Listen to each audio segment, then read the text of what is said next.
আপনার তৌফিক দান করেন।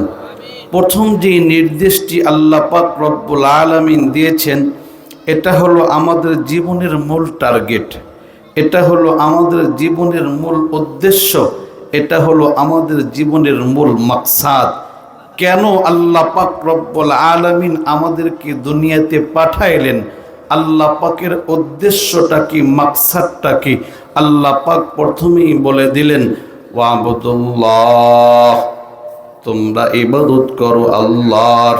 ইবাদত কার? আওয়াজ দিয়ে বলুন, কার?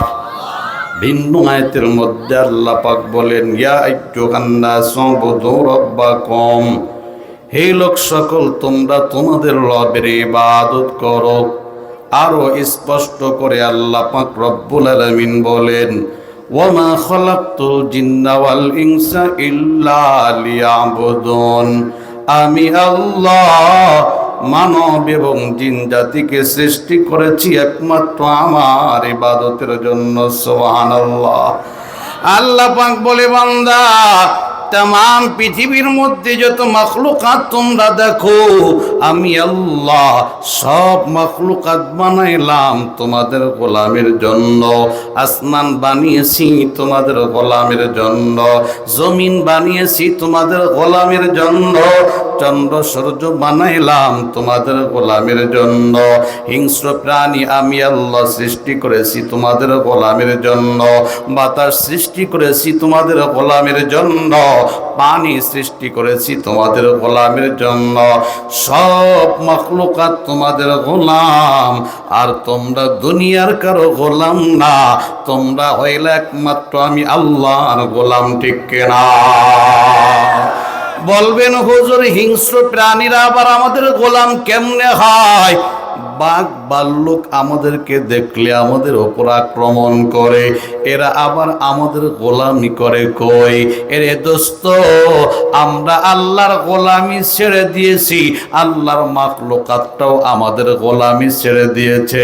আমরা যদি আল্লাহর গোলামি ঠিক মতো করতে পারি, কসম খোদার, জঙ্গলার বাঘ ভাল্লুক আমাদের কথা শুনতে বাধ্য হবে। ঠিক কিনা? নবীর সাহাবী উকবা ইবনে নাফি রাদিয়াল্লাহু তাআলা আনহু সাথীদেরকে লইয়া আফ্রিকায় গমন করলেন। কাফের মুশরিকদের মোকাবেলা করিয়া আফ্রিকা মুসলমানদের হাতে চলে আসবে, আফ্রিকায় ইসলাম প্রতিষ্ঠিত হবে। সাহাবায়ে কেরাম চলে গেলেন, সন্ধ্যা হয়ে গেল, বিশ্রামের কোনো জায়গা নাই। সাথী সঙ্গীরা ডাক দিয়ে বলে, উকবা ইবনে নাফি, রাত হয়ে যায়, আমরা রাত্রটা কোথায় অবস্থান করব? আমাদের তো বিশ্রামের কোনো জায়গা নাই। নবীর সাহাবী উকবা ইবনে নাফি ডাক দিয়ে বলে, সাথীরা আমার, টেনশন করিও না, আমরা হইলাম আল্লাহর গোলাম, আর তামাম পৃথিবীর মাখলুকাত হলো আমাদের গোলাম। আমরা কোথায় বিশ্রাম করব? শোনো, আফ্রিকার জঙ্গলটাই হবে আমাদের বিশ্রামের জায়গা। সাথী সঙ্গীরা ডাক দিয়ে বলে, উকবা, আফ্রিকার জঙ্গলে হিংস্র প্রাণী বসবাস করে, সাপ বিচ্ছু থাকে, বাঘ ভাল্লুক থাকে, এখানে যদি আমরা বিশ্রাম করতে যাই, এগুলো আমাদের উপর আক্রমণ করবে। উকবা ইবনে নাফি বলে, না রে না, আমাদের উপর কোনো আক্রমণ করবে না, কারণ আমরা হইলাম আল্লাহর গোলাম, এই হিংস্র প্রাণীগুলো আমাদের গোলাম। আমি আগে অগ্রসর হই, তোমরা আমার পিছনে পিছনে আসো। উকবা ইবনে নাফি আফ্রিকার জঙ্গলে প্রবেশ করিয়া হিংস্র প্রাণীদেরকে ডাক দিয়ে একটা ভাষণ প্রদান করলেন, ইয়া আইয়াতুহাল হাশারাতু ওয়াসসিবাব, নাহনু আসহাবু রাসূলিল্লাহি সাল্লাল্লাহু আলাইহি ওয়াসাল্লাম, ফারহালু ইন্না নাজিলুনা ফামান ওয়াজাদনাহু বাদু কতাল্লাহু। হে আফ্রিকার জঙ্গলার হিংস্র প্রাণীরা, শোনে নাও, আমরা হইলাম নবীর সাহাবী। সুবহানাল্লাহ বলবেন না?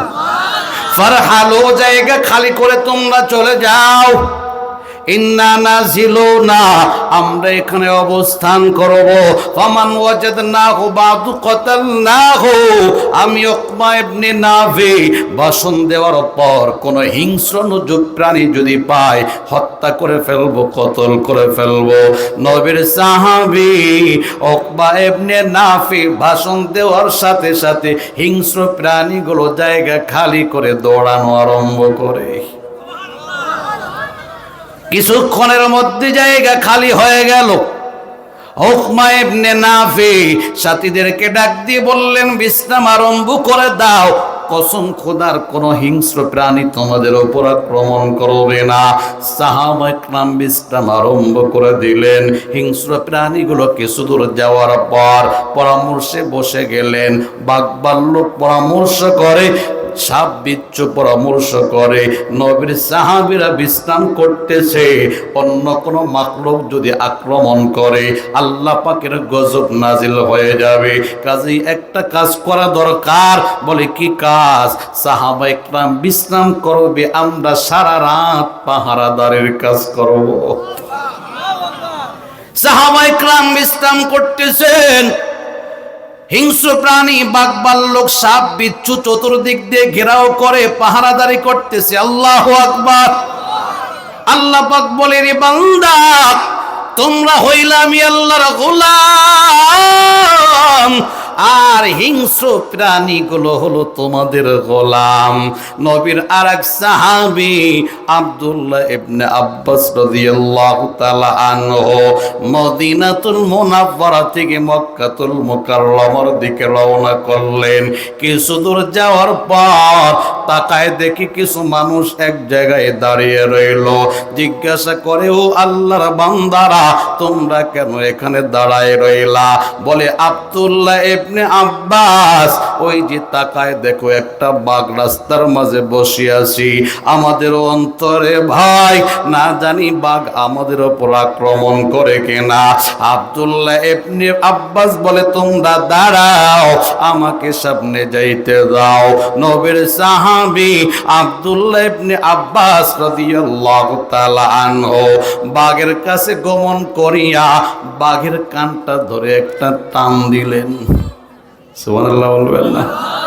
কানের কাছে যায় বলে, আইয়াতুহাল আসাদ, নাহনু আসহাবু রাসূলিল্লাহি সাল্লাল্লাহু আলাইহি ওয়াসাল্লাম। এরে বাঘ, তুমি শুনে নাও, আমরা হইলাম নবীর সাহাবী। সুবহানাল্লাহ বলবেন না? খবরদার, কোনো আক্রমণ যেন না হয়।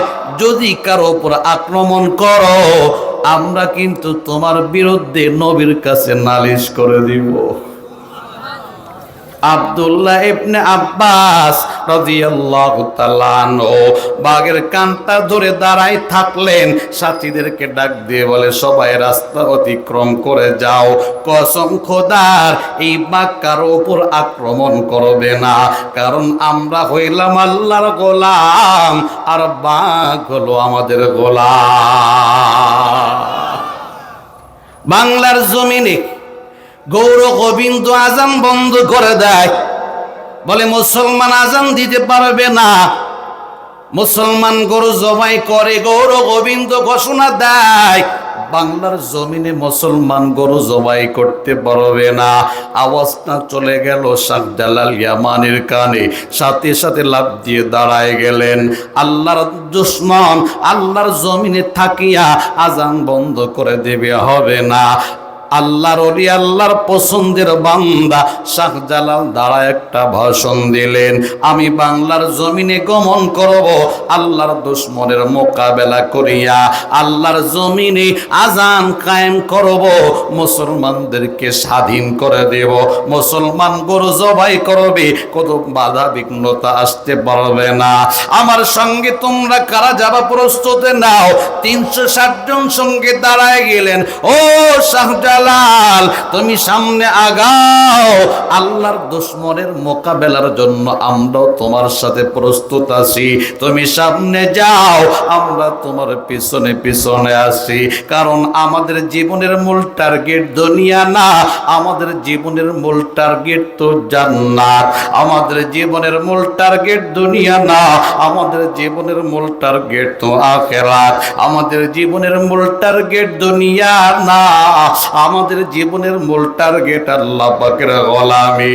আমাদের জীবনের মূল টার্গেট দুনিয়া না, আমাদের জীবনের মূল টার্গেট পয়গম্বরের অনুসরণ করা। আল্লাহর জমিনে আল্লাহর দুশমন আজান বন্ধ করে দিবে, আর আমরা দুনিয়ায় আরাম আয়েশ করব, হবে না। শাহজালাল তুমি সামনে আগাও, আল্লাহর দিন কায়েম করতে গিয়া যদি শাহাদাতের পানি পান করতে হয়, যদি রক্ত দিতে হয়, জীবন বিসর্জন দিতে হয়, আমরা পিছপা হব না। আল্লাহর জন্য, আল্লাহর জমিনে দিন কায়েমের জন্য আমরা ফাঁসির কাস্টে ঝুলতে রাজি। সুবহানাল্লাহ। শাহজালাল খুশি হয়ে গেলেন, সাথীদেরকে লইয়া বাংলার জমিনের দিকে গমন করতে আরম্ভ করে দিলেন।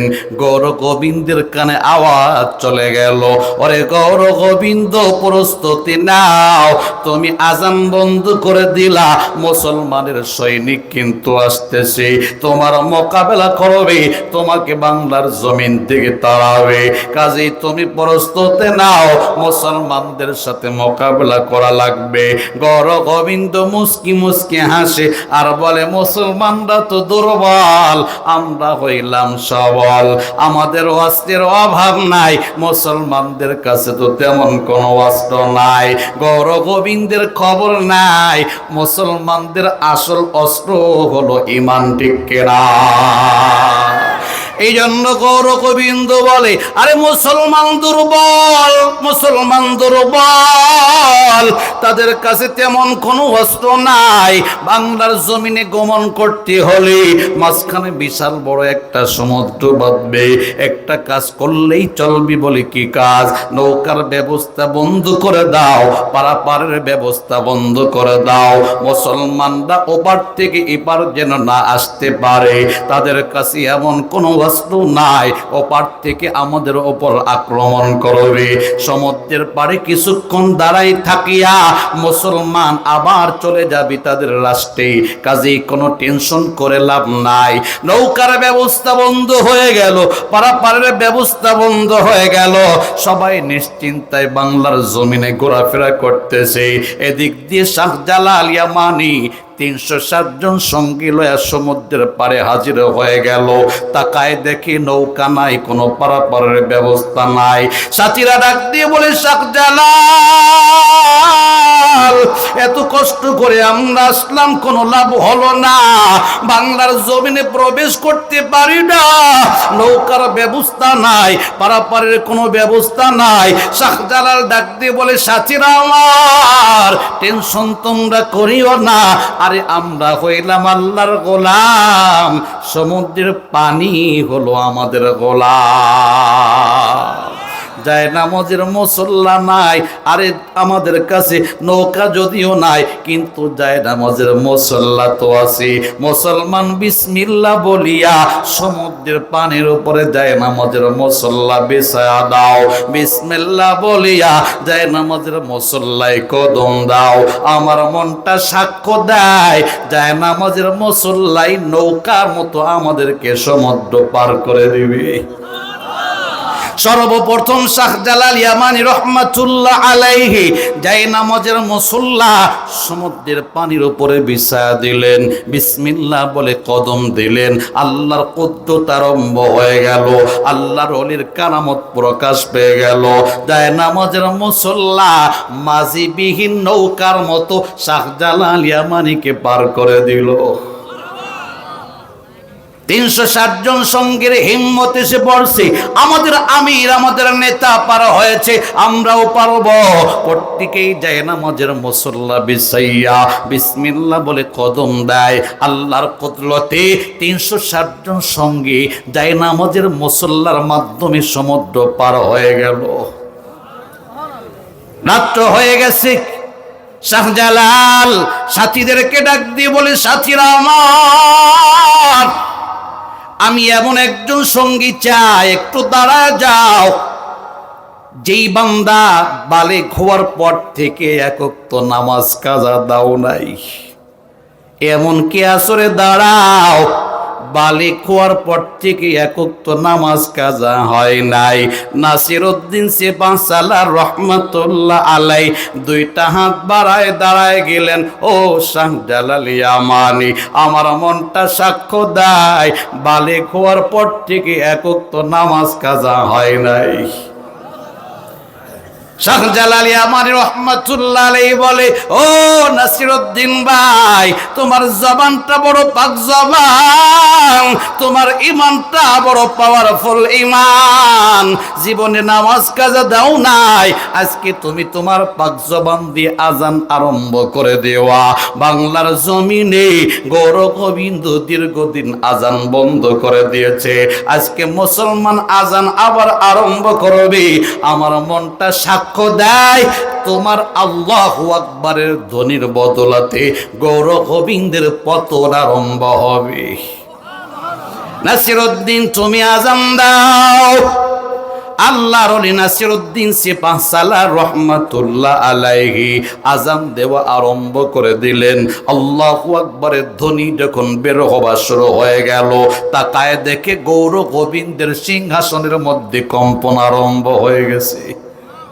নাসিরউদ্দিন সেপাহসালার রহমাতুল্লাহ আলাইহির আজানটা দেওয়াও শেষ, মুসলমানের হাতে অস্ত্র নেওয়া লাগে নাই, আল্লাহু আকবারের ধ্বনির বদলাতে গৌর গোবিন্দের সিংহাসন ভেঙ্গে তছনছ হয়ে গেছে। এরে মুসলমান, আমরা তো নাসিরউদ্দিন সেপাহসালার রহমাতুল্লাহ আলাইহির উত্তরসূরি, আমরা তো শাহজালাল ইয়ামানি রহমাতুল্লাহ আলাইহির উত্তরসূরি, আমরা তো কাসিম নানুতুবি রহমাতুল্লাহ আলাইহির উত্তরসূরি, আমরা তো হুসাইন আহমদ মাদানী রহমাতুল্লাহ আলাইহির উত্তরসূরি, আমরা তো মুফতি শফি সাহেব রহমাতুল্লাহ আলাইহির উত্তরসূরি, আমরা তো শাইখুল হাদিস আল্লামা জাকারিয়া রহমাতুল্লাহ আলাইহির উত্তরসূরি, আমরা তো শাইখুল হাদিস আল্লামা আজিজুল হক রহমাতুল্লাহ আলাইহির উত্তরসূরি, আমরা তো মুফতি আমিনী রহমাতুল্লাহ আলাইহির উত্তরসূরি, আমরা তো হাফিজ জি হুজুর রহমাতুল্লাহ আলাইহির উত্তরসূরি, আমরা তো শামসুল হক ফরিদপুরি রহমাতুল্লাহ আলাইহির উত্তরসূরি। ঈমানটাকে মজবুত রাখো, পাঁচ ওয়াক্ত নামাজ ঠিকমতো আদায় করো, মিথ্যা কথা বলবা না, জবান দিয়ে হারাম বক্ষণ করবা না। কাফের মুশরিকের দল, নাস্তিক মুরতাদের দল যখনই মাথা চাড়া দিয়ে উঠবে, হে মুসলমান, আল্লাহু আকবারের ধ্বনি তুলিয়া ময়দানে ঝাঁপিয়া পড়বা। কসম খোদার, বাংলার জমিন থেকে নাস্তিক মুরতাদ ইহুদি খ্রিস্টানের দালালেরা পালাইতে বাধ্য হবে, ঠিক কিনা? এরে মুসলমান, উলামায়ে কেরাম যখন আল্লাহর দ্বীন কায়েম করার জন্য, ইসলাম প্রতিষ্ঠা করার জন্য, উলামায়ে কেরাম যখন নবীর ইজ্জত রক্ষা করার জন্য, উলামায়ে কেরাম যখন ঈমানের হেফাজতের জন্য আল্লাহু আকবার বলে ডাক দিবে, আমরা বসে থাকবো না, যার যা আছে তাই নিয়ে ময়দানে ঝাঁপিয়ে বরাবর কেনা। কে কে রাজি আছেন? লিল্লাহি তাকবীর, নারায়ে তাকবীর, নারায়ে তাকবীর। আল্লাহ তুমি হাতগুলোকে দ্বীনের জন্য কবুল করো, বলুন আমিন। এর মুসলমান, আফসোস লাগে, অন্তরে কষ্ট লাগে, ব্যথা লাগে। আজকে আমরা কালিমাওয়ালা মুসলমান, কিন্তু জীবনের মূল টার্গেট হারায় ফেলছি। মসজিদে আজান হয়, মুসল্লির বড় অভাব। কৃষক বান্দা আজান শুনতে পায়, বলে আগে কাজ করি তারপরে নামাজ। ব্যবসায়ী ভাই আজান শুনতে পায়, বলে আগে ব্যবসা বাণিজ্য করি তারপরে নামাজ। আম্মা জানিরা আজান শুনতে পায়, বলে আগে সংসারের কাজ করি তারপরে নামাজ। কৃষক বন্ধুরা আজান শুনতে পায়, বলে আগে ক্ষেত খামার করে নেই তারপরে নামাজ। আমার আল্লাহ পাক বলে, না রে বান্দা, না, আগে তোমার দুনিয়া, না, আগে তোমার নামাজ। ফাইদা কুদিয়াতিস সালাহ ফান্তাশিরু ফিল আরদি ওয়াবতাগু মিন ফাদলিল্লাহ ওয়াযকুরুল্লাহা কাসীরান লাআল্লাকুম লাআল্লাকুম তুফলিহুন। আল্লাহ পাক স্পষ্ট জানাই দিলেন, বান্দা আগে নামাজ আদায় করো, এরপরে জমিনে ছড়িয়ে পড়ো। অবতাগু মিন ফাদলিল্লাহ, আল্লাহর দেওয়া রিজিক অন্বেষণ করো। আল্লাহ পাক বলে আগে নামাজ, আমরা করি আগে দুনিয়ার কাজ। না রে দোস্ত না, আমরা যেটা ধারণা করি নামাজ পড়লে আমার ব্যবসা লস হয়ে যাবে, নামাজ পড়তে গেলে আমার কাজে ব্যাঘাত করবে, নামাজ পড়তে গেলে আমার সময় নষ্ট হবে। না রে দোস্ত না, তুমি নামাজ কালাম বাদ দিয়া দুনিয়ার পিছনে হাজার চেষ্টা করো, আমার মাওলা যদি ওপর থেকে চাবিটা না গড়ায়, তুমি হাজার চেষ্টা করলেও সম্পদের মালিক হইতে পারবা না, ঠিক কিনা? কারণ রিজিক দেওয়ার মালিক কে? আওয়াজ দিয়ে বলুন কে? আল্লাহ পাক রব্বুল আলামিন বলেন, নাহনু কাসামনা বাইনাহুম মাঈশাতাহুম ফিল হায়াতিদ দুনিয়া। এরে বান্দা, আমি আল্লাহ পার্থিব জিন্দেগির রিজিক তাকসিম করে দিয়েছি, বন্টন করে দিয়েছি। মুফাসসিরিন ইকরাম লেখেন, আমার আল্লাহ আমাদেরকে সৃষ্টির 50,000 বছর আগে আমাদের রিজিক বন্টন করে দিয়েছেন। সুবহানাল্লাহ। অনেকের মনে প্রশ্ন হবে, হুজুর আল্লাহ পাক যেহেতু রিজিক বন্টন করে দিলেন, সবাইকে কেন ধনী বানাইলেন না? একজনকে ধনী বানাইলেন, আর একজনকে আল্লাহ কেন গরিব বানাইলেন? একজনকে বিল্ডিং দিলেন, আর একজনকে কেন টিন শেড দিয়ে দিলেন? আল্লাহ কেন পক্ষপাতিত্ব করলেন? আল্লাহ পাক বলে, বান্দা আমি আল্লাহ জানি তোমাদের অন্তরে প্রশ্ন উদয় হবে, যার কারণে আমি আল্লাহ নিজেই প্রশ্নের জবাবটা দিয়ে দিলাম। এরে বান্দা কোরআনটা খোলো, আমি আল্লাহ কেন একজনকে ধনী বানাইলাম আর একজনকে কেন গরিব বানাইলাম? লিয়াত্তাকিদা বাদুহুম বাদান সুকরিয়া, যেন একজন আর একজন থেকে খেদমত নিতে পারে। খেদমত, সবাই যদি ধনী হয় কোন বান্দা কৃষি কাজ করবে, সবাই যদি ধনী হয় কোন বান্দা দোকানদারি করবে, সবাই যদি ধনী হয় কোন বান্দা ভ্যান চালাবে, রিক্সা চালাবে, সবাই যদি ধনী হয় কোন বান্দা ড্রাইভারি করবে, সবাই যদি ধনী হয় কোন বান্দা সুইপারি করবে, সবাই যদি ধনী হয় কোন বান্দা পোশাক তৈরি করবে, সবাই যদি ধনী হয় কোন বান্দা রাজমিস্ত্রির কাজ করবে, সবাই যদি ধনী হয় কোন বান্দা চাকরি বাকরি করবে। দুনিয়ার নিজাম ঠিক থাকবে না, আমি আল্লাহ দুনিয়ার নিজাম ঠিক রাখার জন্য কাউকে ধনী বানাইলাম, কাউকে গরিব বানাইলাম। তবে বান্দা তুমি শুনে নাও, সম্পদের মালিক হওয়া এক জিনিস, সফলতা ভিন্ন জিনিস। এমনটা মনে করিও না দুনিয়াতে আমার আল্লাহ আমাকে টাকা পয়সার মালিক বানাইছে, মরণের পরেও মনে হয় আল্লাহ আমাকে জান্নাতটা দেবে। আল্লাহ বলে, না না, জান্নাত পাওয়া এক জিনিস, দুনিয়ার সম্পদ পাওয়া আর এক জিনিস। ফিরাউনের দিকে তাকাও, সম্পদের মালিক কিন্তু জান্নাতটা পায়া কবরে যাইতে পারে নাই। নমরুদের দিকে তাকাও, সম্পদের মালিক সফলতা অর্জন করতে পারে নাই। কারণ এর দিকে তাকাও, সম্পদের মালিক কিন্তু সফলতা অর্জন করতে পারে নাই। আবার ওসমান গনির দিকে তাকাও, সম্পদের মালিক আবার সফল কাম বান্দা। সুবহানাল্লাহ। আবার গরিব দোস্ত হয়তো মনে করতে পারো আল্লাহ আমাকে দুনিয়াতে কম দিলেন, আখিরাতে মনে হয় আল্লাহ কম দিবে। না রে দোস্ত না, বিলালে হাবশির দিকে তাকাও, গরিব কিন্তু আমার নবী বিলালে হাবশিকে জান্নাতের সুসংবাদ দিয়ে দেন। সুবহানাল্লাহ। তাহলে জান্নাতের ভিত্তি কই? আল্লাহ পাক বলে, বান্দা সম্পদের ভিত্তিতে জান্নাত না। জান্নাত কেমনে তুমি অর্জন করবা? 1 নম্বর হলো ঈমান, 2 নম্বর হলো নেক আমল। ইন্নাল্লাযীনা আমানু ওয়া আমিলুস সালিহাত কানাত লাহুম জান্নাতুল ফিরদাউসি নুজুলা। আল্লাহ পাক বলে, গরিব হোক আর ধনী হোক, ঈমান এবং আমল যদি ঠিক থাকে, আমি আল্লাহ ঘোষণা করলাম ওই বান্দা জান্নাতুল ফিরদাউসের মালিক হয়ে যাবে। এরে গরিব দোস্ত, প্রশ্ন, আল্লাহ আমাদেরকে দুনিয়াতে একটু কম দিলেন, ধনীদেরকে বেশি দিলেন, তাহলে আখিরাতে কি আল্লাহ আমাদেরকে একটু পোষায় দেবে? হ্যাঁ হ্যাঁ, আল্লাহ একটু তোমাদেরকে পুরস্কার বেশি দিবে। আমার নবী ডাক দিয়ে বলে, এ গরিব দোস্তরা শোনে নাও, দুনিয়াতে আল্লাহ যেহেতু সম্পদ কম দিয়েছে, আমার আল্লাহ আখিরাতে তোমাদেরকে স্পেশাল একটু পুরস্কার দেবে। কি পুরস্কার দেবে? ধনীর চাইতে তুমি 500 বছর আগে জান্নাতে যাইবা। হাসরের ময়দানের একটা দিন হবে দুনিয়ার 50,000 বছর সমতুল্য। হে গরিব দোস্তরা, একটু হিসাব মিলাও, 500 বছর যদি ধনীর চাইতে আগে জান্নাতে চলে যাও, কত আগে তুমি জান্নাতে চলে যাইতে পারলা? কপালটা কত ভালো। এই জন্য দুনিয়াতে যদি সম্পদ নাও পাও, পেরেশানির দরকার নাই, টেনশনের দরকার নাই। ধনী হও আর গরিব হও, একটাই উদ্দেশ্য থাকবে, ঈমান এবং নেক আমল, নেক আমল, নেক আমল। আজান আরম্ভ হলে আগে দুনিয়াদারি না, আজান আরম্ভ হলে দুনিয়ার সব কাজ বন্ধ, আগে হবে নামাজ। ঠিক কিনা? এমন কিছু বান্দা অতিবাহিত হয়েছে, আল্লাহর ওলি, আল্লাহর পছন্দের বান্দা আব্দুল্লাহ ইবনে মুবারক রাহমাতুল্লাহ আলাইহির জামানা, তার বাড়ির সামনে একটা কামারের বাড়ি ছিল। কামার চিনেন আপনারা?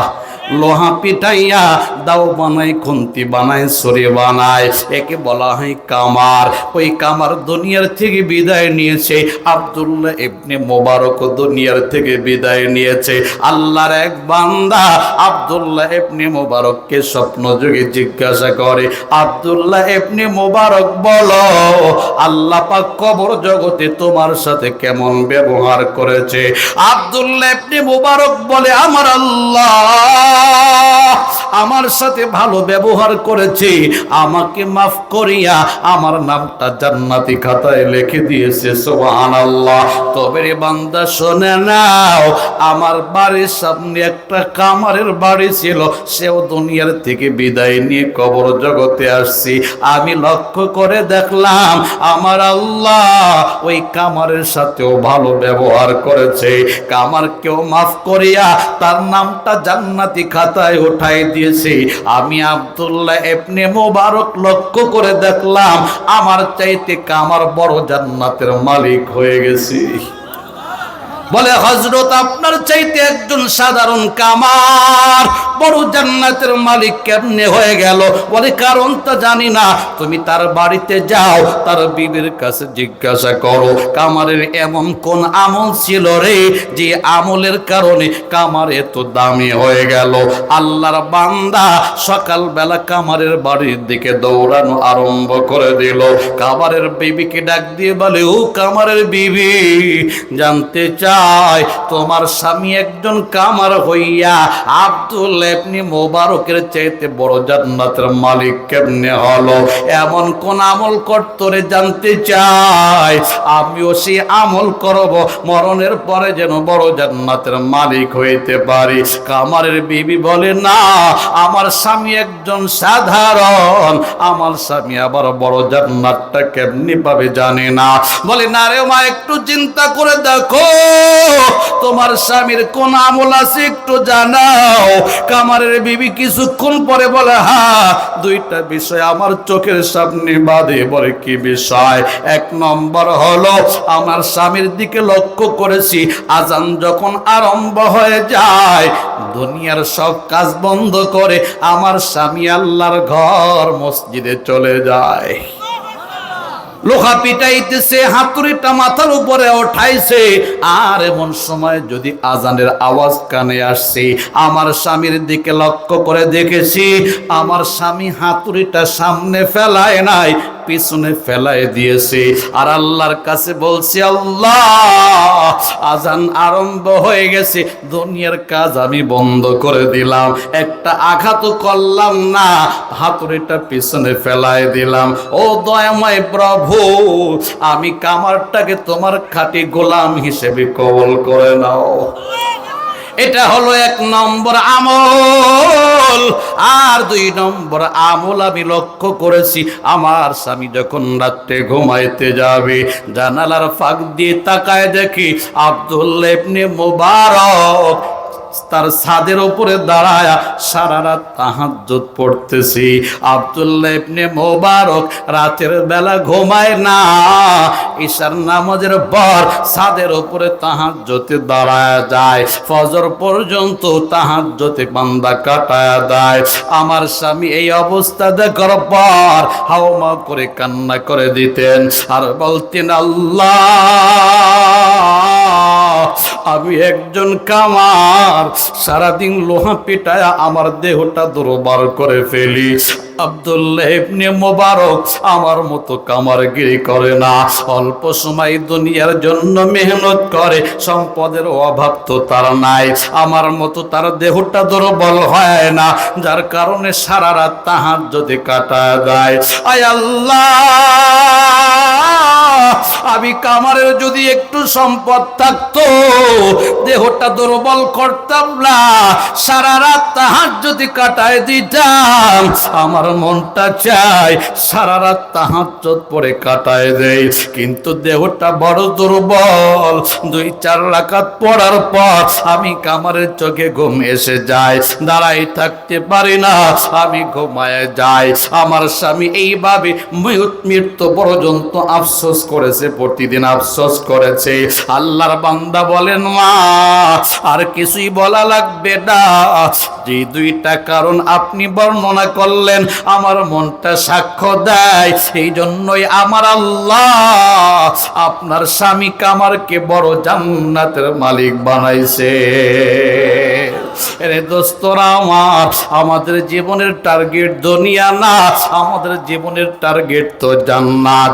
আমাদের জীবনের মূল টার্গেট দুনিয়া না, আমাদের জীবনের মূল টার্গেট তো আখিরাত। আমাদের জীবনের মূল টার্গেট দুনিয়া না, আমাদের জীবনের মূল টার্গেট আল্লাহ পাকের গোলামি। আজকে প্রতিজ্ঞা করো, এখন থেকে আগে আল্লাহর গোলামি করবা, তারপরে দুনিয়াদারি করবা। আজান শোনার পর দুনিয়ার কাজ বন্ধ করিয়া আল্লাহর ঘর মসজিদের আগে হাজির হইবা। আর যেই সমস্ত বান্দারা জীবনের মূল টার্গেটটা ঠিক করেছে তাদের জীবনের দিকে তাকান, 50, 60, 70 বছর পার হয়, এক ওয়াক্ত নামাজ কাজা হয় না। আল্লাহর ওলি কুতুবউদ্দিন বখতিয়ার কাকির নাম অনেকে শুনেছেন। কে সেই কুতুবউদ্দিন বখতিয়ার কাকি, যার নামে আজও দিল্লিতে কুতুব মিনার তৈরি করা আছে। আজও প্রতিদিন হাজার হাজার মানুষ কুতুব মিনারটা দেখার জন্য চলে যায়।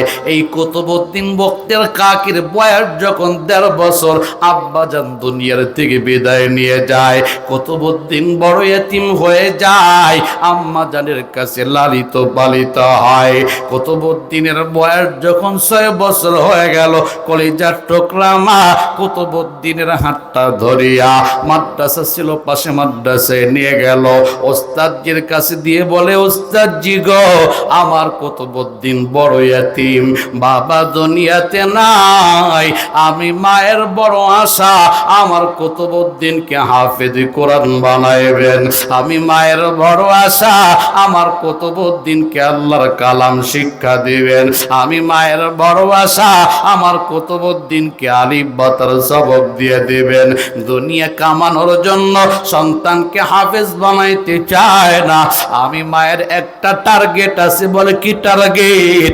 আমার সন্তান যদি হাফেজ কোরআন হয়, বাবা কবরে ঘুমায়, আবার সন্তান বাবার কবরের পরে দাঁড়ায়া আল্লাহর কালাম তেলাওয়াত করবে, আল্লাহর কোরআন পড়বে। আমার মনটা সাক্ষ্য দেয়, সন্তানের কোরআন তেলাওয়াতের বদলাতে আমার আল্লাহ বাবার কবরটাকে জান্নাতের টুকরা বানায় দিবে। ওস্তাদজি গো, আমি মা দুনিয়াতে চিরদিন থাকবো না, এমন একটা দিন আসবে আমি মায়ের দুনিয়ার থেকে বিদায় নেওয়া লাগবে। আমি মায়ের বড় আশা, আমার কুতুবউদ্দিন যদি হাফেজ কোরআন হয়, আমার সন্তান আমি মায়ের জানাজার ইমামতিটা করবে। সুবহানাল্লাহ। আমি মায়ের বড় আশা, আমার কুতুবউদ্দিন হাফেজ কোরআন হইয়া আমি মায়ের লাশটা ধরিয়া কুতুবউদ্দিন আমার লাশটাকে কবর জগতে নামাবে। আরে মানুষ যার যার বাড়িতে চলে আসবে, সন্তান তো মাকে মায়া করে মহব্বত করে মার কবরের পাড়ে দাঁড়ায়া আল্লাহর কালামটা তেলাওয়াত করতে থাকবে। আমি মায়ের মনটা সাক্ষ্য দেয়, আমার আল্লাহ পাকের রহমতের দরিয়ার মধ্যে যে শেষে যাবে সন্তানের কোরআন তেলাওয়াতের বদলাতে। আমার আল্লাহ আমি মার কবরটাকে জান্নাতের টুকরা বানাবে। সুবহানাল্লাহ। এই জন্য আমার সন্তানকে আপনার কাছে দিয়ে যায়, আমার সন্তানকে আলিফ বা তার সবকটা আজকে দিয়ে দিবেন। ওস্তাদজি খুশি হয়ে গেলেন, আম্মাজানকে বললেন যান বাড়িতে চলে যান, আপনার কুতুবউদ্দিনকে আজকে আরবি সবক দিয়ে দিব। ওস্তাদজি ওযু বানায়া কুতুবউদ্দিনকে সামনে নিয়ে বসলেন, বলে বাবা কুতুবউদ্দিন তুমি পড়ো আলিফ বা তা সা জিম হা খা দাল দাল। কুতুবউদ্দিন আলিফ বা তা পড়ে না, সূরাতুল ফাতিহা পড়া আরম্ভ করে দিয়েছে। সূরাতুল ফাতিহা মুখস্থ পড়া আরম্ভ করে দিয়েছে। সুবহানাল্লাহ। ওস্তাদজি মনে মনে চিন্তা করে কুতুবউদ্দিন মনে হয় আম্মা জানের কাছ থেকে শুধু সূরাতুল ফাতিহা শিখেছে, এরপরে জবান বন্ধ হবে আর পারবে না, আমি ওস্তাদজি বাকি পারাগুলোর সবক দিয়ে দিব। কিন্তু না রে দোস্তরা, কুতুবউদ্দিন সূরাতুল ফাতিহা শেষ করিয়া জবানটা বন্ধ করে না, সূরাতুল বাকারা মুখস্থ তেলাওয়াত আরম্ভ করে দিল। সুবহানাল্লাহ। সূরাতুল বাকারা শেষ হয়ে গেল, কুতুবউদ্দিন সূরাতুল আল ইমরান মুখস্থ পড়া আরম্ভ করে দিল। সূরাতুল আল ইমরান শেষ হয়ে গেল, সূরাতুন নিসা তেলাওয়াত আরম্ভ করে দিল। সূরাতুন নিসাও শেষ হয়ে গেল, সূরাতুল মাইদা তেলাওয়াত আরম্ভ করে দিল। সূরাতুল মাইদাও শেষ হয়ে গেল। ওস্তাদজি হা করে তাকায় রইলেন। 6 বছরের কুতুবউদ্দিন আমি আলিফ বা তার সবক দেই, সে আলিফ বা তা পড়ে না, এক একটা সূরা ধরে আর মুখস্থ শোনায় দেয়। কুতুবউদ্দিন পড়তে পড়তে 17 পারা কোরআন মুখস্থ শোনায় দিল। আওয়াজ দিয়ে বলেন না সুবহানাল্লাহ।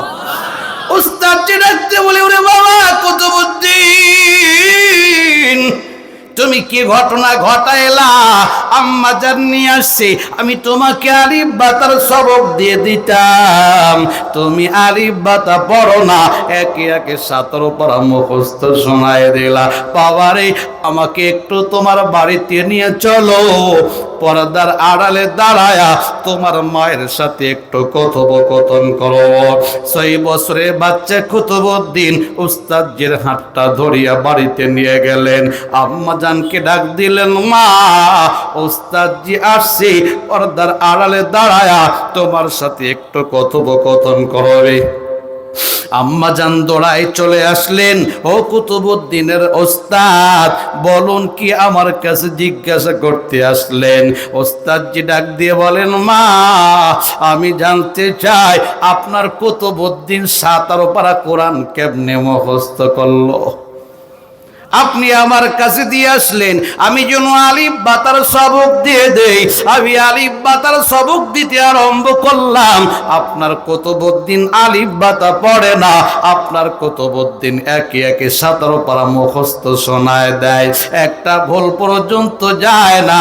আম্মা জান জানতে চায় আপনার এই শিশু বাচ্চা 17 পারা কেমনে মুখস্থ করলো?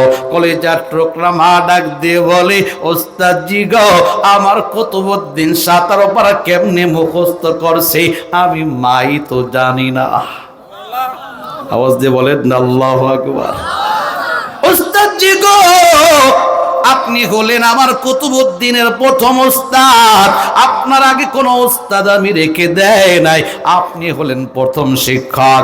আমার কুতুবউদ্দিন আমার কাছে লালিত পালিত হলো, 17 পারা কোরআনকে মুখস্থ করাইলো, আমি মাই তো জানি না।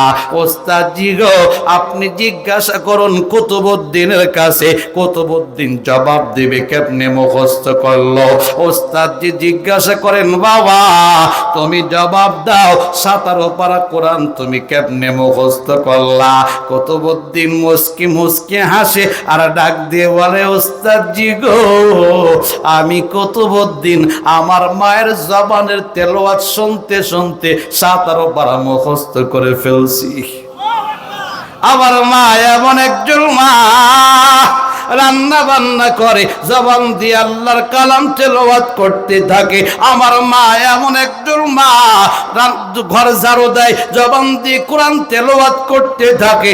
আমার মা এমন একজন মা, আমি কুতুবউদ্দিনকে ঘুম পাড়ায় জবান দিয়ে কোরআন তেলাওয়াত করতে থাকে।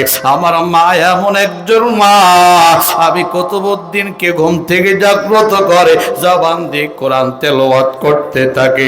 আমার আম্মা এমন একজন মা, দুনিয়ার কাজ কাম করতে থাকে, জবান বন্ধ হয় না, জবান দিয়ে আল্লাহর কালাম তেলাওয়াত বের হইতে থাকে। ওস্তাদজি গো, আমি কুতুবউদ্দিন 6 বছর বয়সে আম্মা জানের তেলাওয়াত শুনতে শুনতে 17 পারা মুখস্থ করে ফেলছি। কেমন মারে কেমন মা! আজকে মা আছে, এমন মায়ের বড় অভাব। অধিকাংশ মায়ের দিকে তাকাইলে কষ্ট লাগে, দুঃখ লাগে, আম্মা জানিরা আল্লাহর কালামটা তেলাওয়াত করে না। যেদিন বিবাহ হয়েছিল, বাবার বাড়ির থেকে মা একটা কোরআন নিয়ে স্বামীর ঘরে আসছিল। স্বামীর সংসারে আসার পর আম্মা জান তাকের মধ্যে কোরআনটা রেখে দিল। স্বামীর সংসার 20 বছর পার হয়ে গেল, 30 বছর পার হয়ে গেল, 40 বছর পার হয়ে গেল, 50 বছর পার হয়ে গেল। আম্মা জান তাকের মধ্য থেকে কোরআনটা বাড়িয়া একটা দিন তেলাওয়াত করার সুযোগ পায় নাই। অথচ তাকায় দেখো, ওই মাই প্রতিদিন মোবাইলের পিছনে ঘন্টার পরে ঘন্টা ব্যয় করতেছে, ঠিক কিনা? আজকে ঘরে আল্লাহর কালামের তেলাওয়াত নাই, আজকে ঘরের মধ্যে আল্লাহর কোরআনের তেলাওয়াত নাই। আম্মা জানেরা কোরআন পড়ে না, না পড়তে পড়তে আম্মা জানরা কোরআনটা ভুলে গিয়েছি। শুধু আমাদেরকে বলতেছি না, ও মুরব্বী বাবারা, আপনাদের অবস্থাটাও তো এমন।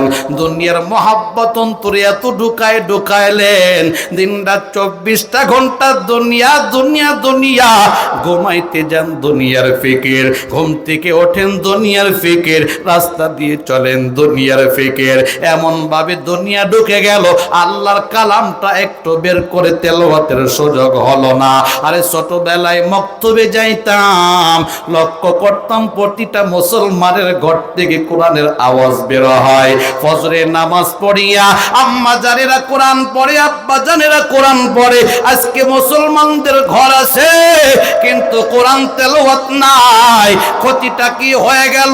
আল্লাহর কালামের তেলাওয়াত না থাকার কারণে আমার আল্লাহর রহমত বরকত আসা বন্ধ হয়ে গেল। স্বামী স্ত্রীর মধ্যে মিল মহাব্বত নাই, সন্তান মা বাবার মধ্যে মিল মহাব্বত নাই। কেমনে আসবে? আল্লাহর কালামের তেলাওয়াত ঘরের মধ্যে নাই। ঘরের মধ্যে কোরআনটা পড়ে আছে, ময়লা আবর্জনার মধ্যে একটু পরিষ্কার করবে সেটাও সুযোগ হয় না। অথচ শয়তানের বাক্স টিভি পড়ে আছে, তার জন্য সুন্দর জুজদানের ব্যবহার হয়, তার জন্য ভালো খাবারের ব্যবস্থা হয়, প্রতিদিন পরিষ্কার করা হয়। জাহান্নামের বাক্সকে মায়া করে পরিষ্কার পরিচ্ছন্ন রাখে, কিন্তু আমার মাওলার কালামটা তাকের মধ্যে পড়ে আছে, একটা খাবার বানানোর সুযোগ হলো না। মাওলার কালামটা চুমকাবে, বুকে নেবে, একটু তেলাওয়াত করবে, সেই সুযোগ হলো না। এরে দোস্ত, কেমনে আল্লাহর রহমত নাজিল হবে? না না, আল্লাহ পাকের গজব নাজিল হইতেছে ঘরের মধ্যে, যার কারণে অশান্তি অশান্তি। অনেক মা বোনেরা বলে, হুজুর একটা তাবিজ দিয়ে দেন, ঘরের মধ্যে যেন শান্তি চলে আসে। আমি ডাক দিয়ে বলি, মা তাবিজ তোমার লাগবে না, আল্লাহর কালাম ঘরের মধ্যে তেলাওয়াত আরম্ভ করে দেন। কোরআন তেলাওয়াতের বদলাতে আমার আল্লাহ আসমান থেকে রহমত বরকত নাজিল করিয়া ঘরের মধ্যে শান্তি দিবেন, ঠিক কিনা? আরে কোরআনটা এমন দামি, দুনিয়াতে কোরআনের বদলাতে শান্তি আসে, মরণের পরেও কোরআনের বদলাতে শান্তি আসে।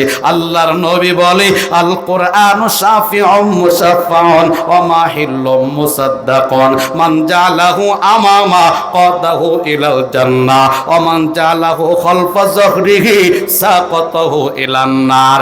আল্লাহর নবী রাহমাতাল লিল আলামিন বলে, কোরআন এমন সুপারিশকারী যার সুপারিশ আল্লাহর দরবারে কবুল হয়, এমন বিতর্ককারী যার বিতর্ক মাওলার দরবারে কবুল হয়। আল্লাহর যে বান্দা কোরআনটাকে সামনে রাখে, আল্লাহর কালাম তেলাওয়াত করে, কোরআন অনুযায়ী জীবনটাকে পরিচালনা করে, আমার নবী চমৎকার ঘোষণা করলেন, মান জালাহু আমামা কাদাহু ইলাল জান্নাহ, ওই বান্দাকে কোরআনে হাকিম জান্নাত পর্যন্ত পৌঁছায় দিবে। ওমান জালাহু খালফা যকরিহি সাকাতাহু ইলান নার। আল্লাহর নবী বলে, যে বান্দা কোরআনটা পড়ে না, কোরআনটাকে সামনে আনে না, পিছনে ফেলায় রাখছে, কোরআন অনুযায়ী জীবনটাকে পরিচালনা করে না, আমার নবী বলে এই কোরআনে হাকিম বান্দাকে জাহান্নামে ফেলায় দেবে। এরে আল্লাহর গোলাম, জান্নাত হলো শান্তির জায়গা। যে বান্দা কোরআন পড়ে বান্দাকে শান্তির জায়গার দিকে নিয়ে যায়। এই জন্য দুনিয়াতেই বান্দা শান্তি অনুভব করতে থাকে। এয়ার কন্ডিশনের একটা ঘরের মধ্যে রওনা করেন, যতই কাছে যাবেন ততই ঠান্ডা বেশি অনুভব হবে। আপনি আল্লাহর কালাম পড়তেছেন, আপনার কদমটা জান্নাতের দিকে যায়, জান্নাত শান্তির জায়গা। আমার আল্লাহ দুনিয়াতেই অন্তরের মধ্যে শান্তি দিয়ে দেন, সুবহানাল্লাহ। জাহান্নাম অশান্তির জায়গা। আপনি কোরআন পড়েন না, কোরআন তেলাওয়াত করেন না, কোরআন অনুযায়ী জীবনটাকে পরিচালনা করেন না, কোরআন আপনাকে জাহান্নামের দিকে নিয়ে যায়। দুনিয়ায় থাকতে যেহেতু জাহান্নামের দিকে রওনা করছেন, আগুনের দিকে রওনা করছেন, যার কারণে আপনার অন্তরে শান্তি নাই, অশান্তি বিরাজ করতেছে। এজন্য দোস্ত পা ধরে বলে যায়, দুনিয়াতে যদি শান্তি পাইতে চাও, মরণের পরেও যদি শান্তি পাইতে চাও, কোরআন তেলাওয়াত করা লাগবে, ঠিক কিনা? কোরআনটাকে ধরো, কোরআনটাকে ধরো। আমার আল্লাহ দুনিয়াতেও শান্তি দিবে, মরণের পরেও শান্তি দিবে। টাকা পয়সা শান্তি দিতে পারে না, বাড়ি গাড়ি শান্তি দিতে পারে না, এগুলো শান্তির উপকরণ, শান্তি কিন্তু এগুলো দিতে পারে না। টাকা পয়সা কম যদিও হয়, আল্লাহর কালাম তেলাওয়াত করো, কসম আল্লাহর, আমার আল্লাহ অন্তরের মধ্যেই প্রশান্তি দান করবে, ঠিক কিনা? আরে ওলামা ইকরামের দিকে তাকাও, মসজিদ মাদ্রাসায় বেতন পায় অল্প, কিন্তু পেরেশানি অনেক কম। আমার আল্লাহ আলেমদেরকে এমন শান্তি দিলেন, ঘুমানোর জন্য ট্যাবলেট খাওয়া লাগে না। অনেক কোটিপতি বান্দা আছে, ঘুম নাই, প্রতিদিন ট্যাবলেট খায়, তাও ঠিক মতো ঘুম আসে না। ওলামা ইকরামের দিকে তাকান, ইনকাম যদিও অনেকের কম, কোরআন সিনার মধ্যে ধারণ করার কারণে আমার আল্লাহ ওলামা ইকরামকে শান্তি দিয়েছেন, ঠিক কিনা? আরে যুবক ভাই, মুরব্বী বাবা কসম খায় বলে, আজই প্রতিজ্ঞা করেন, আগামীকাল থেকে ঘরের মধ্যে কোরআনটা খুলবেন, আল্লাহর কালাম তেলাওয়াত করতে থাকবেন। আম্মা জানেরা যারা বয়ান শুনতেছেন, পা ধরে বলি, আম্মা জানেরা আল্লাহর কালাম তেলাওয়াত আগামীকাল থেকে আরম্ভ করে দেন। কসম খোদার, ঘরের মধ্যে শান্তি আসবে, রহমত বরকত নাজিল হইতে থাকবে। কুতুবউদ্দিনের মা ডাক দিয়ে বলে, ওস্তাদ জি গো, আমি কুতুবউদ্দিনের মা 17 পারা কোরআনের হাফেজা। সুবহানাল্লাহ বলেন না? আমার আব্বা আম্মা আমাকে ছোটবেলায় 17 পারা মুখস্থ করায় দিয়েছে। যখনই সময় পাই কোরআনটা তেলাওয়াত করতে থাকি, রান্না বান্না করি কোরআন পড়তে থাকি, ঘর ঝাড়ু দেই কোরআনটা পড়তে থাকি, আমার সন্তানকে ঘুম পাড়াই কোরআনটা পড়তে থাকি, আমি ঘুমাইতে যাই কোরআন পড়তে পড়তে ঘুমায় যায়, ঘুম থেকে উঠি জবান দিয়ে কোরআন তেলাওয়াত করতে থাকি। আমার কুতুবউদ্দিন, আমি মায়ের তেলাওয়াত শুনতে শুনতে না নাকি 17 পারা মুখস্থ করে ফেলছি। ওস্তাদ জি গো, বাকি পারাগুলো আপনার দায়িত্ব দিয়ে দিলাম, আপনি নিয়ে যান, বাকি পারাগুলো মুখস্থ করায় দেন। আমি মায়ের বড় আশা আমার কুতুবউদ্দিন পরিপূর্ণ হাফিজ কোরআন হবে। ওস্তাদ জি খুশি হইয়া কুতুবউদ্দিনকে মাদ্রাসায় নিয়ে গেলেন, বাকি পারাগুলোর সবক দিয়ে আরম্ভ করে দিলেন। খানার সময় যখন হয় কুতুবউদ্দিন বাড়িতে চলে আসে, আম্মা জানকে ডাক দিয়ে বলেন, মা পেটে ক্ষুধা লাগছে, খাবার দাও, খাবার দাও, খাবার দাও। আরে মা কেমন মা?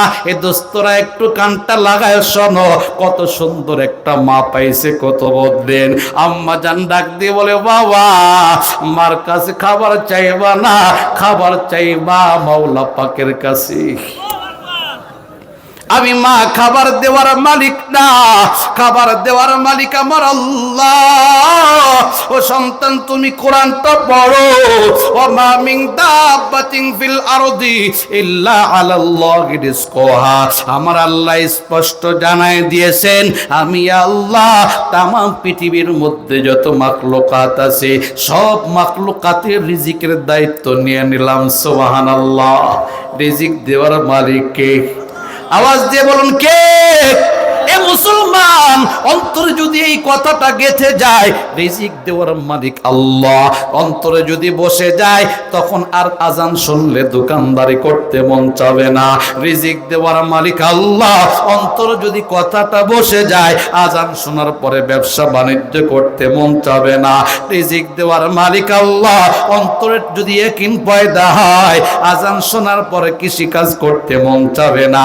আগে দিল বলবে তুমি নামাজ আদায় করো, আগে আল্লাহর গোলামি করো, তারপরে দুনিয়ার পেছনে একটু চেষ্টা করো। আমার মাওলা আসমান থেকে রিজিকের ফয়সালা করে দিবে, ঠিক কিনা? কুতুবউদ্দিনের বাবা ডাক দিয়ে বলে, কুতুবউদ্দিন বাবা, রিজিক দেওয়ার মালিক আমি বালা, রিজিক দেওয়ার মালিক আল্লাহ। আমি মার কাছে খাবার চাইবা না, খাবার চাইবা মাওলা পাকের কাছে। বলে আম্মা জান, আল্লাহর কাছে কেমনে আমি খাবার চাইব? কুতুবউদ্দিনের মা শিখায়া দেয়, ওরে বাবা কুতুবউদ্দিন, যায় নামাজের মুসল্লাটা বিছাইয়া 2 রাকাত নফল নামাজ আদায় করিয়া 2টা হাত আল্লাহর দুয়ারে বাড়ায় দাও। আল্লাহর কাছে বলো, আল্লাহ পেটে ক্ষুধা লাগছে, খাবার দাও, খাবার দাও। ওরে বাবা কুতুবউদ্দিন, আমার মাওলা তোমার কাছে খানার ব্যবস্থা করে দিবে। 6 বছরের সন্তান মায়ের কাছ থেকে শিক্ষা পাইয়া যায় নামাজের মুসল্লাটা বিছাইয়া 2 রাকাত নামাজ আদায় করে, চোখটা বন্ধ করে 2টা হাত আল্লাহর দুয়ারে বাড়ায়া বলে, আল্লাহ পেটে ক্ষুধা লাগছে, খাবার দাও, খাবার দাও, খাবার দাও। আম্মা জান রুটি বানায়া কুতুবউদ্দিনের পিছন দিক দিয়ে রেখে আসে, বলে বাবা নিচের দিকে একটু তাকাও, দেখো খানার কোনো ব্যবস্থা হলো কিনা। কুতুবউদ্দিন তাকায় দেখে রুটির ব্যবস্থা হয়ে গেছে। ছোট বাচ্চা লাফায়ার বলে, মা আল্লাহর কাছে খাবার চাইলাম, আমার আল্লাহ খানার ব্যবস্থা করে দিয়েছে। আম্মা জান কুতুবউদ্দিনকে ঈমান শিখাইতেছে, আম্মা জান কুতুবউদ্দিনকে মালিক চিনাইতেছে। আমরা আমাদের সন্তানদেরকে মালিক চিনাই না, আমরা সন্তানদেরকে দুনিয়া চিনাই, দুনিয়া চিনাই। ওরে সন্তান তুমি লেখাপড়া করা, ডাক্তার হবা, ইঞ্জিনিয়ার হবা, প্রফেসর হইবা, কোটি কোটি টাকার মালিক হইবা, গাড়ি বাড়ির ব্যবস্থা তুমি করতে পারবা। আমরাও দুনিয়াদার, সন্তানদেরকেও দুনিয়া চেনাই, কিন্তু যারা মওলাকে চিনছে সন্তানকে দুনিয়া চেনায় না, রব্বে কারিমকে চেনায় দেয়। সুবহানাল্লাহ। এইভাবে কিছুদিন পার হওয়ার পর কুতুবউদ্দিন মাদ্রাসায় চলে গেছে। আম্মা জান একটু বেড়াইতে চলে গেল, মাদ্রাসা ছুটি হয়ে গেছে, কুতুবউদ্দিন বাড়িতে চলে আসছে। তাকায় দেখে আজকে মা বাড়িতে নাই, পেটে অনেক ক্ষুধা লাগছে। 6 বছরের কুতুবউদ্দিন যায় নামাজের মুসল্লাটা বিছাইয়া 2 রাকাত নামাজ আদায় করে চক্ষু বন্ধ বন্ধ করে দুইটা হাত আল্লাহর দুয়ারে বাড়ায় বলে, আল্লাহ পেটে ক্ষুধা লাগছে, খাবার দাও, খাবার দাও, খাবার দাও। আম্মা জান চিন্তা করে, হায় আমার কত দিনের খানার সময় হয়ে গেল, আজকে তো যায় নামাজের মুসল্লা বিছায়া আমার কত দিন আল্লাহর কাছে খাবার চাইতেছে, অন্যদিন খাবার চাই আমি মা রুটি বানায়া পিছন দিক দিয়ে রেখে আসি, কত দিন মনে করে আল্লাহ পাক খাবার পৌঁছায় দিয়েছে। আমি মা আজকে অনেক দূরে, আমার সন্তান আল্লাহর কাছে খাবার চাই, আমি মা তো খাবার পৌঁছাইতে পারবো না।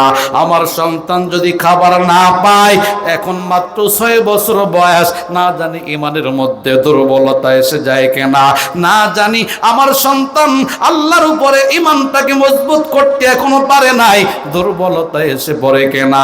আর এই কারণে আমি মা হাসরের ময়দানে জাহান্নামের আসামি হয়ে যায় কেনা।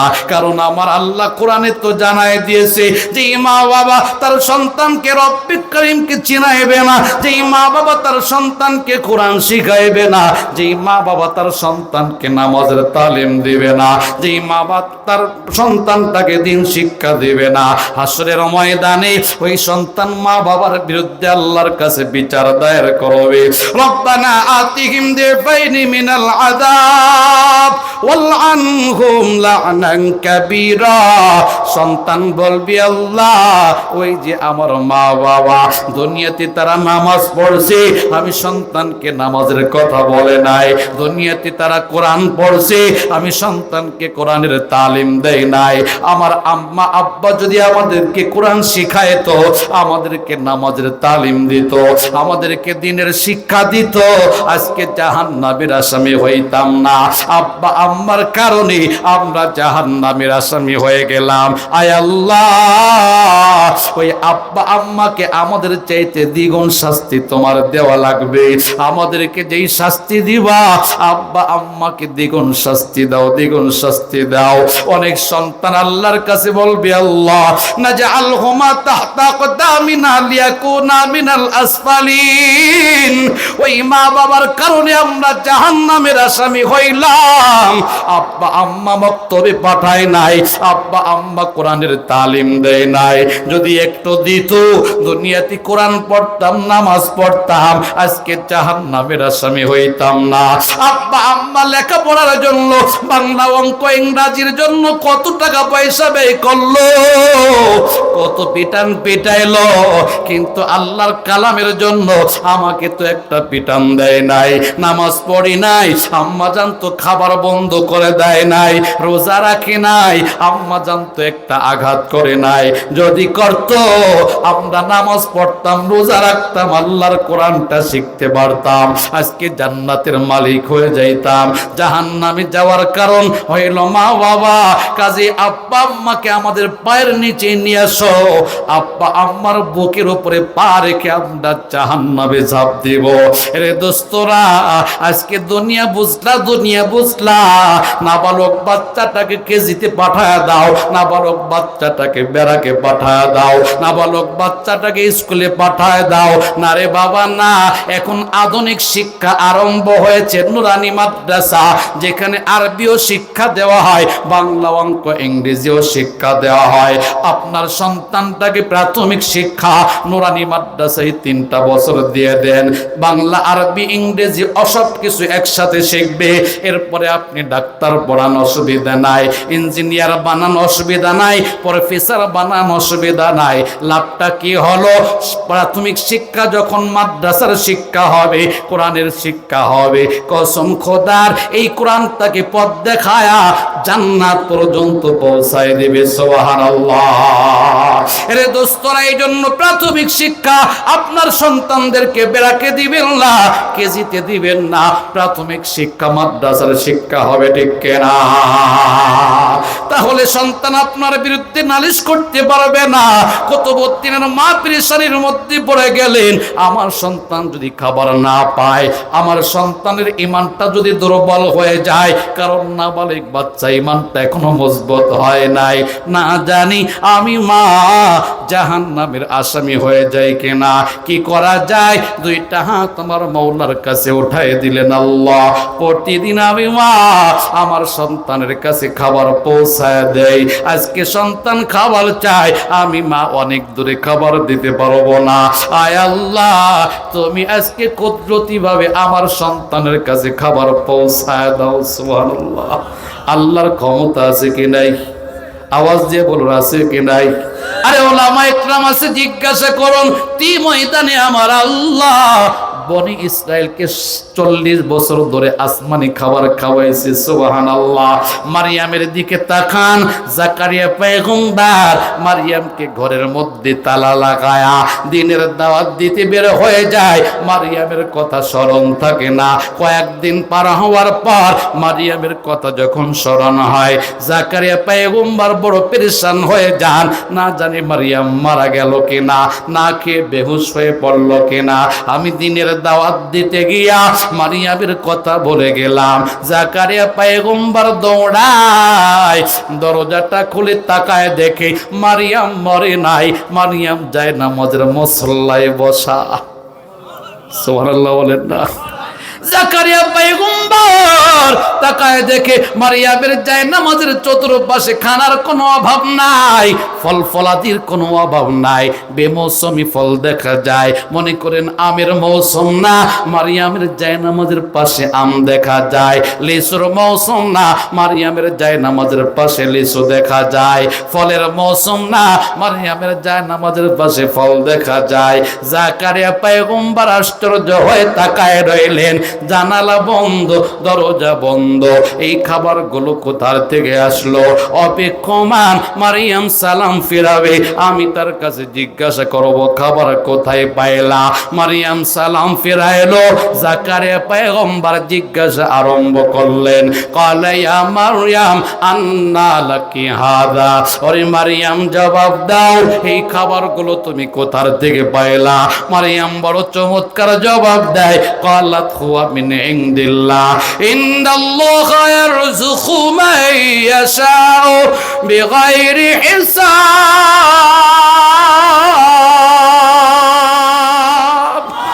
মারিয়াম ডাক দিয়ে বলে, খালু জান আপনি আমাকে ভুলে যাইতে পারেন, কিন্তু আমার মাওলা আমাকে ভুলে নাই।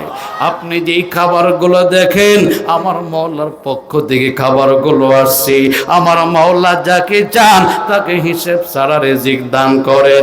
জাকারিয়া পয়গম্বরের তখন পর্যন্ত কোনো সন্তান ছিল না, আল্লাহর কুদরত যখন দেখলেন আমার আল্লাহ বেশ বেমৌসুমি ফল ফলাদি মারিয়ামের কাছে কুদরতি ভাবে পৌঁছায় দিলেন। জানালা বন্ধ, দরজা বন্ধ, বাহির থেকে খাবার পৌঁছানোর কোনো রাস্তা নাই, কিন্তু আল্লাহ তো কাদের কুদরত, সর্বক্ষমতার মালিক আল্লাহ পাক ইচ্ছা করলে সব পারে, কুদরতি ভাবে খাবার পৌঁছায় দিয়েছি। তখন পর্যন্ত জাকারিয়া পয়গম্বরের কোনো সন্তান ছিল না এবং বয়স অনেক হয়ে গেছে, বৃদ্ধ হয়ে গেছে, সন্তান আসার কোনো সম্ভাবনাও নাই।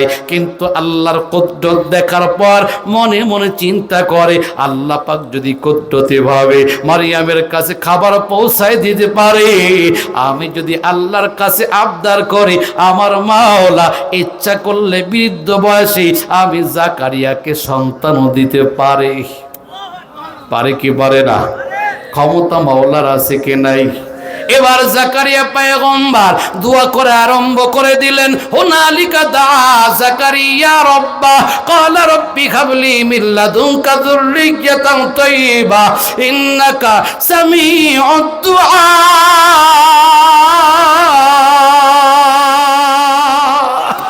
জাকারিয়া পয়গম্বর আল্লাহর কাছে বৃদ্ধ বয়সে আবদার করে, আল্লাহ একটা নেক সন্তান দাও, একটা নেক সন্তান দাও। মারিয়ামের কাছে তুমি কুদরতি ভাবে খাবার পৌঁছায় দিতে পারো, আমি বুঝে ফেলছি তুমি ইচ্ছা করলে বৃদ্ধ বয়সে আমাকে সন্তানও দিতে পারো। আয় আল্লাহ সন্তান তোমার কাছে চাই, দুনিয়ার কামাই খাওয়া উদ্দেশ্য না, আমি জাকারিয়া ইন্তেকাল করলে আমার জানাজার ইমামতি যেন করতে পারে, দুনিয়াবি কোনো উদ্দেশ্য না। আমি পয়গম্বর ইন্তেকাল করলে আমার সন্তান আমার দাফন কাফনের ব্যবস্থা করতে পারে, এই জন্য একটা নেক সন্তান চাই। আল্লাহ ডাক দিয়ে বলে, ও জাকারিয়া পয়গম্বর, বৃদ্ধ বয়সে আমি আল্লাহর উপরে আস্থা রাখিয়া একটা নেক সন্তান চাও, আমি আল্লাহ তোমার আবদার মঞ্জুর করে নিলাম, অপেক্ষা করো, আমি আল্লাহ তোমার বৃদ্ধ বয়সে একটা নেক সন্তান দান করব। আল্লাহ পাক রব্বুল আলামিন বলে, জাকারিয়া পয়গম্বর শুনে নাও, আমি আল্লাহ তোমাকে যে নেক সন্তানটা দান করব, সন্তানের নাম দুনিয়ার কেউ রাখবে না, আমি আল্লাহ নিজেই তোমার সন্তানের নামটা রেখে দেব। সুবহানাল্লাহ। জাকারিয়া বলে, আল্লাহ আমার সন্তানের নামটা তুমি কি রাখতে চাও? আল্লাহ ডাক দিয়ে বলে, জাকারিয়া রে, আমি আল্লাহ তোমার সন্তানের নাম নির্বাচন করলাম ইয়াহইয়া। সুবহানাল্লাহ। তাফসীরের মধ্যে লেখে, ইয়াহইয়া নামটা আল্লাহ পাক সর্বপ্রথম নির্বাচন করেছেন, ইতিপূর্বে ইয়াহইয়া নাম কারো ছিল না। আরে আল্লাহর গোলাম, তাহলে সন্তান দেওয়ার মালিক কে? আওয়াজ দিয়ে বলুন কে? নাকি বাবা সন্তান দিতে পারে? কোন দরবার সন্তান দিতে পারে, কোন পীর মাশায়েখ সন্তান দিতে পারে, কোন আলিম ওলামা সন্তান দিতে পারে না রে দোস্ত, না। দুনিয়ার কারো ক্ষমতা নাই, সন্তান দেওয়ার ক্ষমতা একমাত্র আমার মাওলার, ঠিক কিনা? কাজেই যাদের সন্তান হবে না, সন্তান চাবে কার কাছে? আওয়াজ দিয়ে বলুন, কার কাছে? এ মা বোনেরা, পা ধরে বলে যায়, বাবার দরবারে গমন করে সন্তান চাইবা না, মাজারে গমন করে সন্তান চাইবা না, পীর মাশায়েখের কাছে সন্তান চাইবা না, দুনিয়ার কারো কাছে সন্তান চাইবা না। যদি চাও শিরিক হয়ে যাবে, ঈমানের দৌলতটা বিদায় নিয়ে নেবে। এই জন্য পা ধরে বলি, সন্তান যদি না হয়, আল্লাহর কাছে যদি চাওয়ার মতো চাইতে পারো, আমার মন বলে আমার আল্লাহ সন্তান দিয়ে দিবে, ঠিক কিনা? সন্তান দেওয়ার মালিক যেমন আল্লাহ, রিজিক দেওয়ার মালিকও তেমন আল্লাহ। তুমি যদি অকেজ হয়ে যাও, তোমার কাছে খাবার পৌঁছানোর কোনো রাস্তা নাই। কসম খোদার, আমার আল্লাহ না খাওয়ায় তোমাকে কবর জগতে নেবে না, ফেরেশতার মাধ্যমে হলেও আমার আল্লাহ তোমার কাছে রিজিক পৌঁছায় দিবে। সুবহানাল্লাহ। এই একিন আছে কুতুবউদ্দিনের মায়ের, এই জন্য আল্লাহর কাছে বলে, আল্লাহ আমার কুতুবউদ্দিনের কাছে তুমি খাবার পৌঁছায়া দাও। আম্মা জান দোয়া করে আর দৌড়ায় চলে আসে সন্তানের কাছে, তাকায় দেখে সন্তান বিছানায় বিশ্রাম আরম্ভ করে দিয়েছে। মা বড় পেরেশান, না জানি সন্তানটা না খেয়ে বিশ্রাম করে কেনা। আম্মা জান ডাক দিয়ে বলে, বাবা কুতুবউদ্দিন, খাবার কি খাইছো নাকি না খেয়ে বিশ্রাম করতেছো?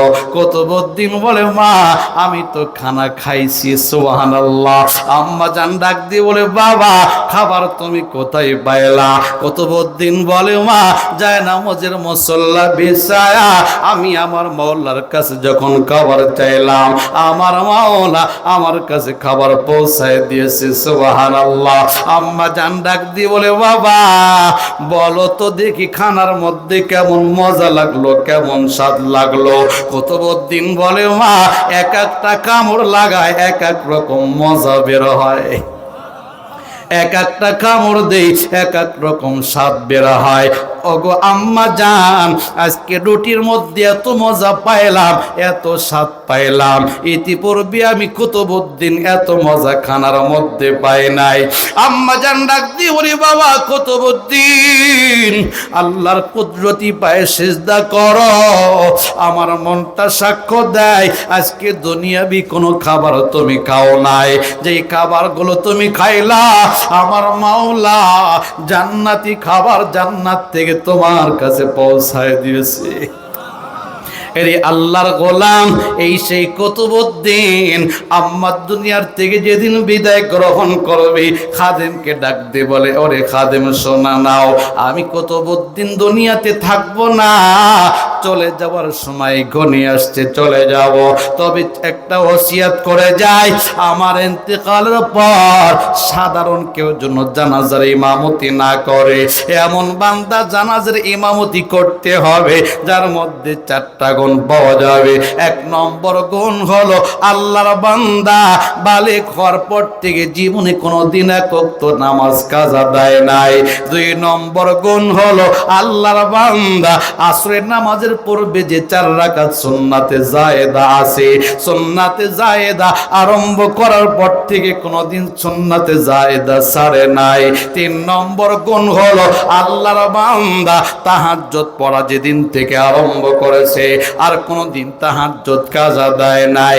4 নম্বর গুণ হলো আল্লাহর বান্দা বালিগ হওয়ার পর থেকে এই চক্ষু দিয়ে কোনো বেগানা নারীর দিকে শাহওয়াতের সাথে তাকায় নাই।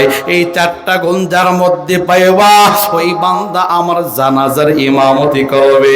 এই 4টা গুণ যদি না পাও আমার জানাজা লাগবে না। বিনা জানাজায় আমি কুতুবউদ্দিনকে কবর জগতে দাফন করে দেবে। ওসিয়াত করিয়া আল্লাহর ওলি কুতুবউদ্দিন দুনিয়ার থেকে বিদায় নিয়ে গেলেন। হাজার হাজার লক্ষ লক্ষ মানুষ কুতুবউদ্দিনের জানাজায় শরীক হয়ে গেল। খাদিম দাঁড়ায় গেলেন, সাবধান, সাধারণ কেউ জানাজার ইমামতি করতে পারবা না। কুতুবউদ্দিনের ওসিয়াত যার মধ্যে 4টা গুণ পাওয়া যাবে ওই বান্দা জানাজার ইমামতি করবে। সবাই শুনে নাও এই 4টা গুণ কার মধ্যে আছে? বলে কি গুণ তুমি বলো? 1 নম্বর হলো বালিগ হওয়ার পর থেকে নামাজ কাজা দেয় নাই। 2 নম্বর গুণ হলো আল্লাহর বান্দা আসরের পূর্বের সুন্নাতে জায়েদা ছাড়ে নাই। 3 নম্বর গুণ আল্লাহর বান্দা তাহাজ্জুদ আরম্ভ করার পর থেকে কোনোদিন তাহাজ্জুদ ছাড়ে নাই। 4 নম্বর গুণ এই চক্ষু দিয়ে বালিগ হওয়ার পর থেকে কোনো বেগানা নারীর দিকে শাহওয়াতের সাথে তাকায় নাই। এই 4 গুণওয়ালা মানুষকে আসরে দাঁড়াও, কুতুবউদ্দিনের জানাজার ইমামতি করবা। কেউ সামনে আগায় না, সবাই মাথাটা নিচের দিক দিয়ে রেখে ফেললো। হাই হাই, এই বান্দার জানাজার ইমামতি কে করবে? যেই 4টা শর্ত লাগাইলো, এই 4টা শর্ত পাওয়া মানুষ অনেক কঠিন। একজনও সামনে আগায় না, দীর্ঘ সময় পার হয়ে যায়। কুতুবউদ্দিনের খাদিম ডাক দিয়ে বলে, সবাই বাড়িতে চলে যাও, জানাজা লাগবে না। বিনা জানাজায় কুতুবউদ্দিনকে দাফন করে দিব। এবার খাটিয়ে কাঁধের ওপরে ওঠাইছে, বিনা জানাজায় কুতুবউদ্দিনকে কবরে নামায় ফেলবে। এমন সময় পিছন দিক দিয়ে আল্লাহর এক বান্দা ডাক দিয়ে বলে, ও কুতুবউদ্দিনের খাদিম দাঁড়াও, আমি কুতুবউদ্দিনের জানাজার ইমামতি করব। সবাই আশ্চর্য হয়ে গেল, কে রে? এই 4 গুণওয়ালা মানুষকে রাস্তা করে দাও, জীবনে নামাজ কাজা হলো না। 4 গুণওয়ালা মানুষ কে রে? রাস্তা করে দাও, জীবনে আসরের পূর্বের সুন্নাতে জায়েদা ছাড়লো না। এমন আল্লাহর ওলি কে রে? কোনদিন এই চক্ষু দিয়ে বেগানা নারীর দিকে তাকাইলো না। এই আল্লাহর ওলি কে রে? তাহাজ্জুদ যেদিন থেকে আরম্ভ করেছে আর কোনদিন তাহাজ্জুদ ছাড়লো না। সবাই রাস্তা করে দিল, আল্লাহর বান্দা সামনে হাজির হয়ে গেল। কুতুবউদ্দিনের চেহারা থেকে কাফনের কাপড়টা সরাইয়া আল্লাহর বান্দা কপালে চুমু খায় আর মুখের মধ্যে চুমু খায়, চোখের পানি ছেড়ে ছেড়ে কাঁদে। ডাক দিয়ে বলে, বাবা কুতুবউদ্দিন, তুমি আল্লাহর ডাকে সাড়া দিয়ে চলে গেলা, আমার আমলগুলো মানুষের সামনে প্রকাশ করে দিলা। এতদিন আমি আমল করেছি, আমার একটা আশা ছিল মানুষ জানবে না, আমার আমলটা হবে মওলা পাকের জন্য। কারণ মরণের পর পুরস্কার দিবে আমার আল্লাহ, দুনিয়ার কেউ তো আমাকে পুরস্কার দিবে না। আমি আমল করি আমার মওলা পাককে খুশি করার জন্য। আরে বাবা কুতুবউদ্দিন, তুমি এমন শর্ত লাগাইলা, আজকে কেউ জানাজার ইমামতির জন্য সামনে আগায় না। আমি লক্ষ্য করে দেখি বিনা জানাজাই তোমাকে কবর জগতে নিয়ে যাওয়া হয়।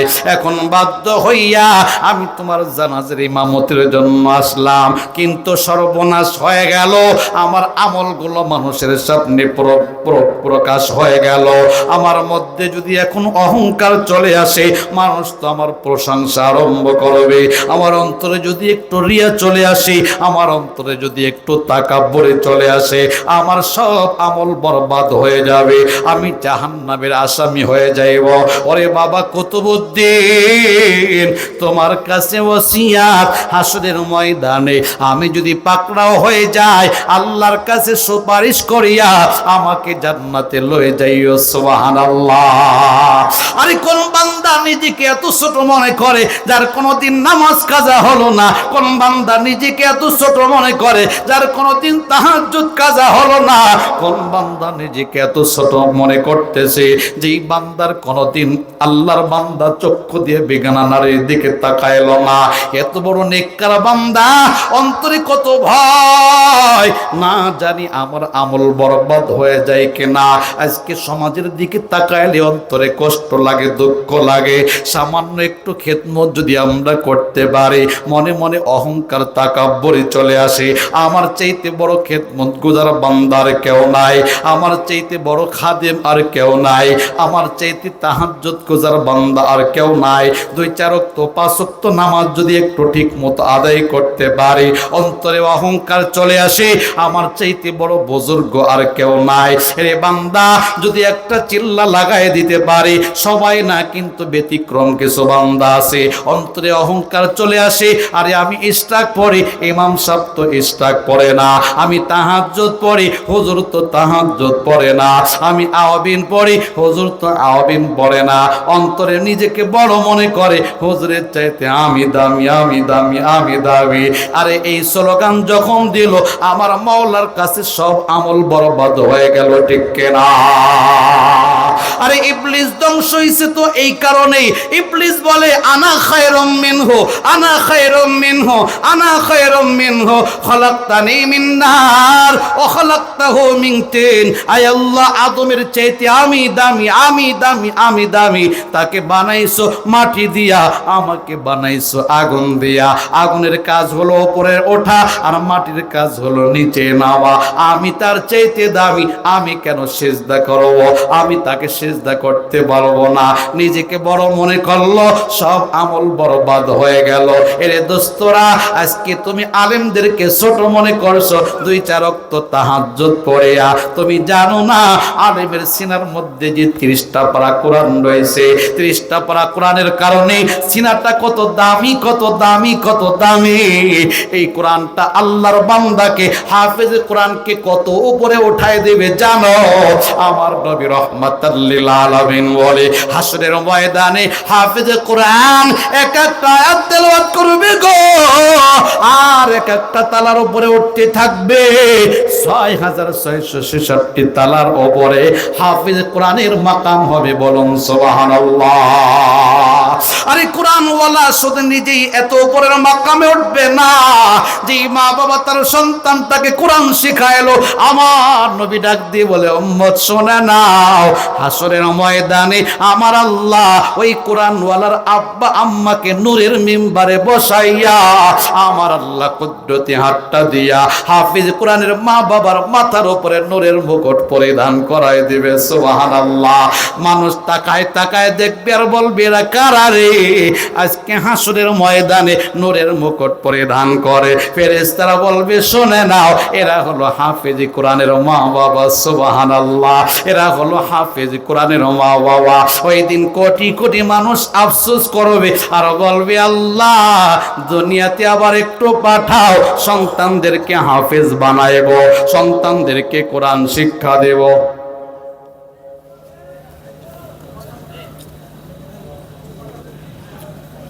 কষ্ট হইতেছে আপনাদের? আর একটু চলবে? এরে আল্লাহর গোলাম, হাফেজে কোরআনের মা বাবা এত দামি হওয়ার কারণে হাজার হাজার লক্ষ লক্ষ মানুষ বলবে আল্লাহ আবার একটু দুনিয়াতে পাঠাও, একটা সন্তানকে হাফেজ বানাবো, একটা সন্তানকে আলেম বানাবো। আল্লাহ বলবে না রে বান্দা না, সময় ফুরিয়ে গেছেন, সময় শেষ হয়ে গেছে, হাজার আবদার করলো কোনো লাভ হবে না। রে দোস্তরা, আজকে যারা পাগড়ি নিল আপনাদের কপালটা বড় ভালো, কপালটা বড় ভালো। এদেরকে আপনারা মহাব্বত করেন, ভালোবাসেন, এদেরকে আপনারা আদর করেন, এদের জন্য খানার ব্যবস্থা করে দেন, এদের জন্য কার্পেটের ব্যবস্থা করে দেন, এদের খেদমতটা করেন। আবার নবী বলে জানো এদের খেদমত করার কারণে তুমি কত দামি হয়ে গেলা।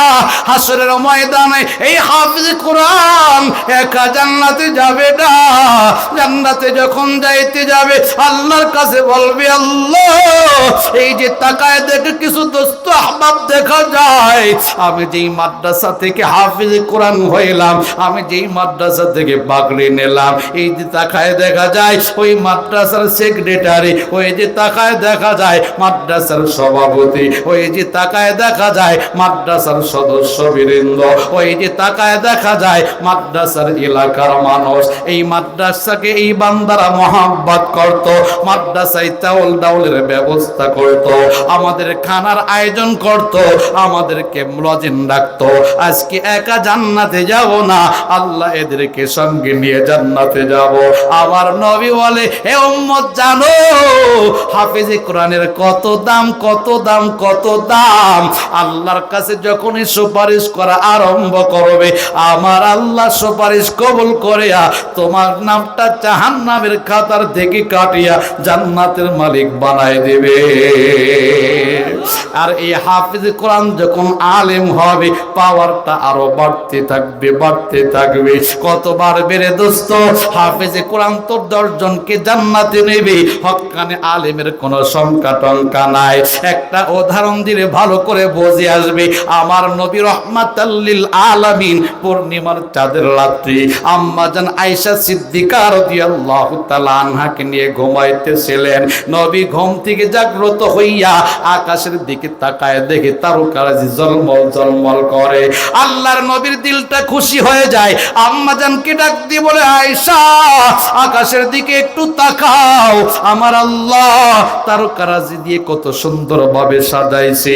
আম্মা জান বলে নবী হে আল্লাহর এই কারিশমা দেখে আমার দিলটা খুশি হয়ে গেল। আল্লাহ পাক আসমানটাকে তারকারাজি দিয়া এত সুন্দর ভাবে সাজাইলেন, না জানি গো পয়গম্বর আমার মাওলা কত সুন্দর। আল্লাহর নবী ডাক দিয়ে বলে ওরে আয়েশা এখন তোমাকে একটা প্রশ্ন করব, তুমি জবাব দাও। আম্মা জান আয়েশা বলে পয়গম্বর কি প্রশ্ন করবেন? আল্লাহর নবী বলে আয়েশা তুমি একটু বলো তো দেখি আকাশের তারকারাজি সমতুল্য নেক আমার কোন উম্মতের আমলনামায় আছে? আম্মা জান বলে না নবী আমি বলতে পারবো না, আল্লাহ আল্লাহর রাসূল ভালো জানেন। আম্মা জান আয়েশা বলে নবী আপনি ভালো বলতে পারবেন, আপনি জবাবটা দিয়ে দেন।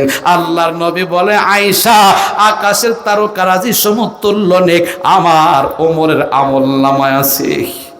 সুবহানাল্লাহ বলেন না। আম্মা জানের চেহারাটা একটু মলিন হয়ে গেল, মনে মনে চিন্তা করেছিলেন বাবা আবু বকরের নামটা বলবে, কিন্তু না না আবু বকরের নামটা নবী বলেন নাই, ওমরের নামটা বলেন। আম্মা জান মনে মনে চিন্তা করে আমার বাবা দিনের এত খেদমত করলো, নিজের জীবনটা নবীর পিছনে দিয়ে দিল, দুনিয়ার সমস্ত সম্পদ নবীর পিছনে দিয়ে দিল, ইসলামের জন্য কোরবানি করে দিল। তাবুকের যুদ্ধে আমি আয়েশা তাকায় দেখেছি আমার নবী রহমাতাল লিল আলামিন যখন সাহায্য প্রার্থনা করেছে আমার বাবা আবু বকর ঘরে দৌড়ায় চলে আসে। আম্মা জানকে বললেন বিবি রে নবী দিনের জন্য সাহায্য চায়, কি আছে তাড়াতাড়ি ঘর থেকে বের করো। আমার আম্মা জান বললেন স্বামী দেওয়ার মতো তেমন কিছুই নাই। আব্বা জান ঘরের দিকে তাকায় দেখে কিছু থালা বাসন দেখা যায়, ডাক দিয়ে বলে বিবি থালা বাসন গুলো বস্তার মধ্যে ঢুক ঢোকা দাও, আমি এই থালা বাসনগুলো নবীর সামনে পেশ করব। সুবহানাল্লাহ। আবু বকরের বিবি থালা বাসনগুলো বস্তার মধ্যে ঢোকায় দিলেন। আবু বকর সিদ্দিক বস্তাটা কাঁধের উপরে উঠাইয়া নবীর দিকে রওনা করলেন। কিছু দূর অগ্রসর হওয়ার পর তাকায় দেখি হঠাৎ করে আবু বকর ঘরের দিকে ফেরত চলে আসলো। বস্তাটা নিচে রাখিয়া আবু বকর হাতটা দিয়ে কি যেন তালাশ করে। আবু বকরের মেয়ে ডাক দিয়ে বলে, বাবা, দেওয়ার মতো যা ছিল বস্তার মধ্যে ঢুকায় ফেলছেন, হাতটা দিয়ে আবার কি তালাশ করতেছেন? আবু বকর বলে, মেয়ে, ও অনেকদিন আগে আমি আবু বকর একটা সুই লাগায় রাখছিলাম। আমি আবু বকরের মনটা চাই, একটা সুইও আমার ঘরে থাকবে না, সব দিনের জন্য নবীর সামনে পেশ করব। সুবহানাল্লাহ। আবু বকর সুইটা তালাশ করে বের করিয়া বস্তার মধ্যে ঢুকায়া আমার নবীর সামনে নিয়ে গেলেন। আবু বকরের করুণ হালাত, আবু বকরের দেহের মধ্যে একটা চটের পোশাক। আল্লাহর নবী আবু বকরের হালাতটা দেখে চোখ দিয়ে পানি ছেড়ে দিলেন। জিব্রাইল হাজির হয়ে গেল। আল্লাহর নবী তাকায় দেখে জিব্রাইলের দেহের মধ্যে একটা চটের পোশাক। সুবহানাল্লাহ। আল্লাহর নবী ডাক দিয়ে বলে, ও জিব্রাইল, আমি পয়গম্বর কোনদিন তোমার দেহের মধ্যে চটের পোশাক দেখি নাই, আজকে কেন চটের পোশাক? জিব্রাইল বলে, নবী হে, আপনার আবু বকর চটের পোশাক পরছে, আমার আল্লাহ আমাকে জানাই দিলেন, জিব্রাইল, আবু বকর ইসলামের জন্য সব দান করিয়া এখন সে সম্বল একটা চটের পোশাক পরিধানরত অবস্থায় আছে। পরে জিব্রাইল, তুমিও চটের পোশাক পরিয়া আবু বকরের সাদৃশ্য অবলম্বন করো। আসমানে যত ফেরেশতা আছে সব ফেরেশতাদেরকে জানা দাও, সবাই যেন আবু বকরের মতো চটের পোশাক পরিধান করে। নবী হে, এই মুহূর্তে আসমানে যত ফেরেশতা আছে সব ফেরেশতারা আবু বকরের মতো চটের পোশাক পরিধান করেছে। আল্লাহ পাক খুশি হইয়া আবু বকরকে আল্লাহ পাক একটা সালাম দিয়েছে। ও পয়গম্বর, আমি জিব্রাইল আবু বকরকে একটা সালাম জানায় দেই, শোনায় দেন। এরে আল্লাহর গোলাম নবী ডাক দিয়ে বলে, আবু বকর, বস্তার মধ্যে কি আনলো? একটু বস্তাটা খোলো। আবু বকর বস্তা খোলে, নবী তাকায় দেখে কিছু থালা বাসন দেখা যায়, একটা সুই দেখা যায়। নবী আর চোখে পানি ধরে রাখতে পারলেন না, চোখ দিয়ে পানি ঝরঝর করে ফেলায়। ডাক দিয়ে বলে, আবু বকর, একটা সুই তোমার বস্তার মধ্যে দেখা যায়, ঘরের মধ্যে কি রেখে আসলা? আবু বকর চমৎকার জবাব দেয়, নবী হে, আল্লাহর রাসূল থাকলেই চলবে, আর কিছু লাগবে না। ওগো পয়গম্বর, আমি আবু বকরের জীবনের টার্গেট দুনিয়া না, আমি আবু বকরের জীবনের মূল টার্গেট তো জান্নাত। আমি আবু বকরের জীবনের মূল টার্গেট দুনিয়া না, আমি আবু বকরের জীবনের মূল টার্গেট তো আখিরাত। আমি আবু বকর দুনিয়া চাই না, এই জন্য ঘরের সর্বশেষ সম্বল একটা সুই ছিল, সেটাও বস্তার মধ্যে ঢুকায় আপনার সামনে পেশ করলাম। আল্লাহর নবী খুশি হইয়া দুইটা হাত আমার মাওলার দরবারে বাড়ায় দিলেন। আয় আল্লাহ, আমি পয়গম্বর আবু বকরের উপরে খুশি, তুমিও তার উপরে খুশি হয়ে যাও। আয় আল্লাহ, আমি আবু বকরের উপরে সন্তুষ্ট, তুমি তার উপরে সন্তুষ্ট হয়ে যাও। আল্লাহর নবী কাঁদে আর আবু বকরের জন্য দোয়া করে। জিব্রাইল চলে আসলেন, নবী আর দোয়া করা লাগবে না, আর কান্নাকাটি করা লাগবে না, আপনার জন্য সুসংবাদ, আপনার আবু বকরের জন্য সুসংবাদ। বলে, কি সুসংবাদ বলো? বলে, আল্লাহ পাক এই মুহূর্তে জানায় দিলেন, হাসরের ময়দানে আপনি পয়গম্বর যতক্ষণ জান্নাতে কদম না দিবেন ততক্ষণ কোন নবী জান্নাতে যাইতে পারবে না। আদম পয়গম্বর থাকবে, নূহ পয়গম্বর থাকবে, ইব্রাহিম খলিলুল্লাহ থাকবে, মুসা কালিমুল্লাহ থাকবে, ঈসা রূহুল্লাহ থাকবে, সব নবী রাসূলরা থাকবে গো পয়গম্বর। আপনি যতক্ষণ জান্নাতের দরজার সামনে না যাবেন ততক্ষণ জান্নাতের দরজা খোলা হবে না। আর আল্লাহ পাক জানায় দিলেন হাসরের ময়দানে আদম পয়গম্বরের উম্মতরা থাকবে, নূহ পয়গম্বরের উম্মতরা থাকবে, ইব্রাহিম খলিলুল্লাহর উম্মতরা থাকবে, মুসা কালিমুল্লাহর উম্মতরা থাকবে, আইয়ুব আলাইহিস সালামের উম্মতরা থাকবে, ঈসা রুহুল্লাহর উম্মতরা থাকবে, জাকারিয়া পয়গম্বরের উম্মতরা থাকবে, ইয়াহইয়া আলাইহিস সালামের উম্মতরা থাকবে, আপনার উম্মতরাও থাকবে, সব নবী রাসূলদের উম্মতরা থাকবে। আল্লাহ পাক আপনার আবু বকরের ব্যাপারে পুরস্কার ঘোষণা করে দিলেন, সব নবী রাসূলদের উম্মতের মধ্য থেকে যেই উম্মত এক নম্বরে জান্নাতে কদম দিবেন তিনি অন্য কোন নবীর উম্মত না, তিনি হলেন আপনার আবু বকর।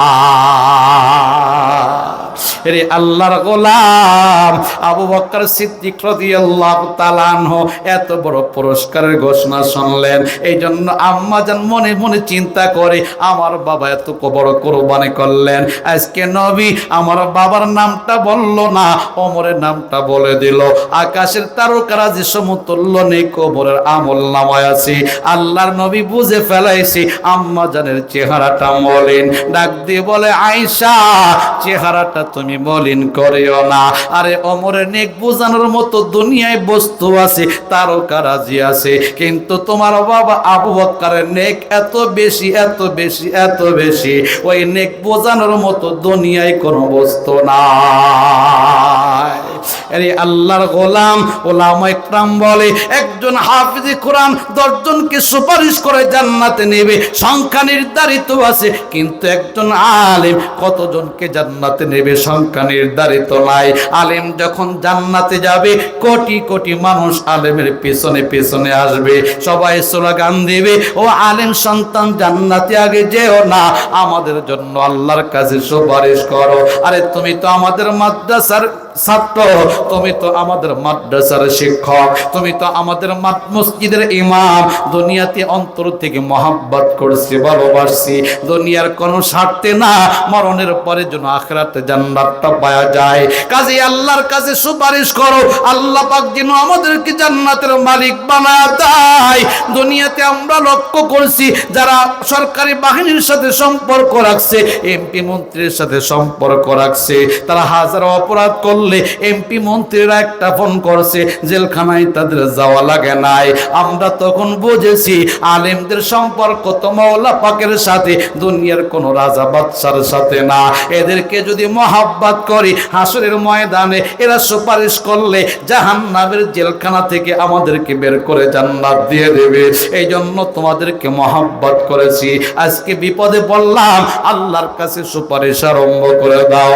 আমার নবী বলে ওলামা ইকরাম সুপারিশ আরম্ভ করবে। আল্লাহ তাকায় দেখো আমার পিছনে কোটি কোটি মানুষ দাঁড়িয়ে আছে, সব আমাকে মহব্বত করতো ভালোবাসতো। আমি যেই মাদ্রাসায় লেখাপড়া করতাম ওই মাদ্রাসাকে মহব্বত করতো ভালোবাসতো। মাদ্রাসায় এতিম তালেবুল ইলমরা ছিল, আব্বা আম্মা খাবার দিতে পারতো না, এতিম সন্তান, এই সমস্ত বান্দারা মাদ্রাসার খানার আয়োজন করতো, ব্যবস্থা করতো। আল্লাহ গো আজকে একা জান্নাতে যাব না, এদেরকে সঙ্গে নিয়ে জান্নাতে যাব। আমার নবী বলে আলেম সন্তান যাদের জন্য সুপারিশ করবে আমার আল্লাহ তাদের সুপারিশ কবুল করিয়া কোটি কোটি মানুষকে জাহান্নামের খাতার থেকে নাম কাটিয়া জান্নাতে পৌঁছায় দিবে। এজন্য দোস্তরা আপনাদের কপাল ভালো, ভাগ্য ভালো, এই যে মাদ্রাসা কায়েম হলো, হাসরের ময়দানে দেখবেন এই মাদ্রাসাটাকে জরিয়া করে এলাকার হাজার হাজার লক্ষ লক্ষ মানুষ জান্নাতের দিকে রওনা করছে। সুবহানাল্লাহ।